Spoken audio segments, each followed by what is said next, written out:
अस्सलाम वालेकुम। तो कैसे हैं आप सब? I hope all are doing good. तो उठकर सबसे पहले जी मैं चली गई थी फ्रेश होने के लिए। फ्रेश वगैरह होने के बाद देन फिर मैं चली गई थी अपनी अम्मी के साथ किचन में हाथ बटाने के लिए, क्योंकि मेरी अम्मी जी बना रही थी नाश्ता हम सब के लिए। नाश्ते में जी सबसे पहले मैंने करे जी पापड़ फ्राई, जो कि हम सभी खाते हैं, जो कि बहुत मज़ेदार होते हैं। पापड़ वगैरह फ्राई करने के बाद देन फिर मेरी अम्मी बना रही थी पराठे। तो फिर मेरी अम्मी मुझे बेल बेल कर दे रही थी और फिर जी मैं सेक रही थी। मैंने पराठे वगैरह बनाए और फिर जी यहाँ पर हमारा नाश्ता भी रेडी हो गया था। फिर हम सब ने मिलकर नाश्ता वगैरह करा। वगैरह करने के बाद देन फिर मैं चली गई थी घर के काम करने के लिए। काम में सबसे पहले जी मैंने धोए बर्तन और फिर मैं चली गई थी पानी की बोतलें भरने के लिए, क्योंकि भाई गर्मियाँ आ गई हैं। तो इसलिए आप भी बगैर बोले भर लेना, क्योंकि आपके घर में बात तो बोतल भरने से शुरू होगी लेकिन ख़त्म आपके मोबाइल पे ही होगी।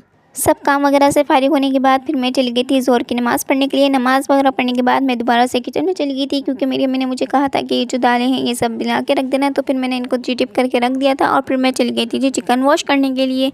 अच्छी तरह से चिकन को मैंने वॉश करा एंड देन फिर मैंने जी इसको बनाने के लिए रख दिया था। सबसे पहले जी हमने पैन में डाला ऑयल और फिर उसके बाद जी हमने डाला लहसुन अदरक डालने के बाद इतने कोई छींटे आ रहे थे मेरे ऊपर, जिस तरह से मैं चम्मच चलाई थी। अगर आप लोग भी देखते तो आप लोग को भी ऐसे आती कि मैं इतनी दूर खड़ी होकर चम्मच चला रही थी। लहसुन अदरक ऐड करने के बाद देन फिर हमने इसमें मसाला वगैरह डाला और फिर जी हमने इसमें चिकन डाल के इसको रख दिया था। फिर हमारे घर पे जी आ गए थे गेस्ट वगैरह, तो फिर मैंने उनको शरबत वगैरह सर्व किया और फिर मैं चली गई थी असर की नमाज़ पढ़ने के लिए। और यहाँ पर जी चिकन हमारा सही हो गया था, तो फिर हमने इसको बंद करके रख दिया था। और फिर हमारे सब कज़न वगैरह आ गए थे, तो फिर हमने उनके साथ थोड़ा सा खेला। और फिर यहाँ पर जी मेरे कज़न को मिल रही थी ईदी। ईद तो ख़त्म हो गई लेकिन ईदी के सिलसिले अभी तक चल रहे हैं। जैसे ही मेरी बहन ने कज़न को ईदी दी तो वो ईदी लेकर फ़ौरन मेरे पास आया कि मुझे चीज़ दिलाने चलो। फिर मैं चली गई थी अपनी कज़न को चीज़ दिलाने के लिए। मैं फिर घर पर आई तो फिर देखा, फिर हमने चाय वगैरह पी, चिप्स वगैरह खाई और फिर जी हमने रात के खाने की तैयारी की। मैं रात की शॉट लेना भूल गई थी। Don't forget to subscribe and follow me. अल्लाह हाफिज़।